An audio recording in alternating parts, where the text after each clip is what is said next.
Welcome to the Morning Update. I'm Erin Ramsey. The crisis in Afghanistan has dominated an emergency meeting of the United Nations in New York. It comes as the Taliban takes increasing control in the capital, Kabul. The US ambassador to the UN, Linda Thomas-Greenfield, has called on the militants to respect human rights, particularly for women and girls. Civilian populations, including journalists and non-combatants, must be protected, and the human rights and fundamental freedoms of all Afghan citizens must be respected. Evacuation flights are expected to resume after the US military cleared hundreds of people who'd gathered on the runway at Kabul airport.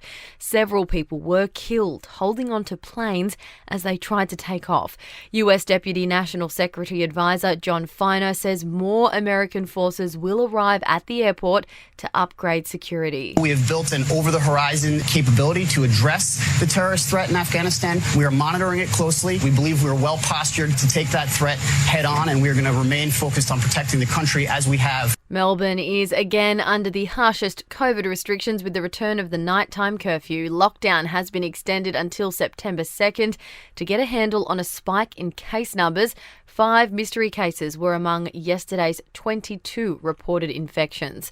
Employers and unions will hold talks tomorrow on calls for mandatory vaccines in the workplace. The federal government will bring together a dozen organisations. Unions are expected to use the talks to push for universal paid vaccination leave. And Haiti is facing a new crisis as the search for earthquake survivors continues. The Caribbean nation has been put on hurricane watch from Tropical Depression Grace. The death toll from the quake has risen to 1,300.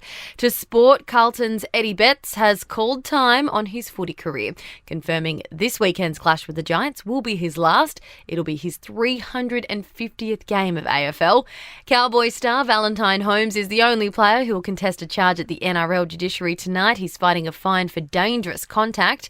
And in cricket, former Test keep Adam Gilchrist is calling on Cricket Australia to make a call on the future of coach Justin Langer. It's amid concerns by some players about his management style. Gilchrist says a decision is needed quickly and any uncertainty will derail this summer's Ashes series. And in entertainment, The Weeknd has made chart history with his track Blinding Lights. It spent 88 weeks on the Billboard Hot 100 in the US, beating Imagine Dragons' old record for Radioactive by 1 week. And there's reports that Bridgerton star Phoebe Danaher and SNL star Pete Davidson have split up after just 5 months of dating. That's the latest from the Nova podcast team. We'll see you this afternoon for another episode of The Update.